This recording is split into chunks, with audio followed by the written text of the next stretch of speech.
the United Nations and its regional partners face an urgent test. The dark clouds of mass atrocities and sectarian cleansing loom over the Central African Republic. Public lynchings, mutilations, and other horrendous acts of violence are spreading mayhem and fear. All Central Africans have been victims, Muslims and Christians alike. Most recently, there have been large-scale attacks on Muslims in towns such as Boyali, and Bosemble, where peacekeepers have not been able to deploy. I am deeply concerned by the cycle of revenge and reprisals. Entire Muslim communities are fleeing for their lives. Some have called it an exodus of historic scale. Antonio Guterres, the High Commissioner for Refugees, was in the CAR this week and described a humanitarian catastrophe of unspeakable proportions. The local Red Cross reported finding a mass grave in Bangui, public records confirming identities and land ownership are being deliberately destroyed. Citizens and officials are fanning the flames through hate speech. We must do our utmost to prevent further atrocities and retaliatory violence, in particular the widespread and coordinated targeting of Muslim communities. And we must understand what else is at risk. The very fabric of society, woven over generations, is being ripped apart. Communities that have no history of violent conflict are on a course that, if left unchecked, could lead to decades of debilitating conflict. Peace, security, human rights, development, everything we at the United Nations stand for and seek to promote is under assault.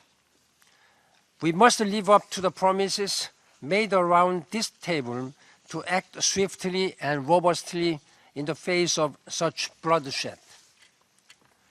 We cannot claim to care about mass atrocities, crimes, and then shrink from what it means to actually prevent them. Our commitment to protect civilians is only as meaningful as the political, military, and financial muscle deployed to defend them. Our responsibility is clear. We must stand with the people of the Central African Republic. I commend the Economic Community of Central African States and African Union for their intensive efforts to address the crisis and for the establishment of the African-led International Support Mission in the CAR, MISCA. I pay tribute to the courage and determination of the MISCA forces doing their utmost to stem the violence and protect the civilians.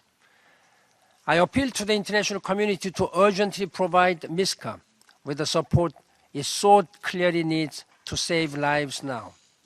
I thank Government of France for deploying its forces, and I look forward to the forthcoming military contributions by the European Union to be coordinated with the MISCA operation. I'm committed to do everything in my power to prevent further atrocities and reduce the risk of de facto partition of the country. Now we must act together. We must act decisively, and we must act now to prevent the worst. As the Secretary General of the United Nations, I am duty-bound to bring to the Council's attention my best possible advice on how to address threats to international peace and security. I intend to return to the Council on Tuesday with recommendations for containing and then ending this crisis. I look forward to discussing with you what it will take to urgently curtail the violence, save lives, protect the human rights, support the delivery of humanitarian assistance, and strengthen command and control of the forces of the ground. This will be a crucial opportunity to fortify our collective efforts, a chance to show that cooperation between the UN AU, EU, and others can help the people of the CAR at their time of need. As we heighten our efforts to protect people, we must also pursue accountability for human rights violations. The International Commission of Inquiry, mandated by the Security Council, will become operational this month. I welcome the decision of the International Criminal Court to open a preliminary investigation into the violence. The international response is building strength, but does not yet match what is required.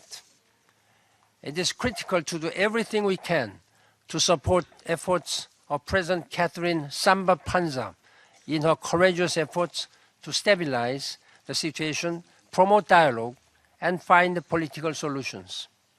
The international community must work together with the international authorities, religious leaders, and all stakeholders to strengthen reconciliation efforts in an inclusive and transparent processes. Let us pledge here and now to ensure that the people of CAR have the lifeline of support and protection that they need. Let us commit to the strongest possible cooperation and coordination between the United Nations and AU and European Union. Let us show what solidarity and concerted action can achieve for the people of the Central African Republic. Thank you for your leadership. Thank you, Mr. President. Thank you very much, Mr. Secretary General, for a statement.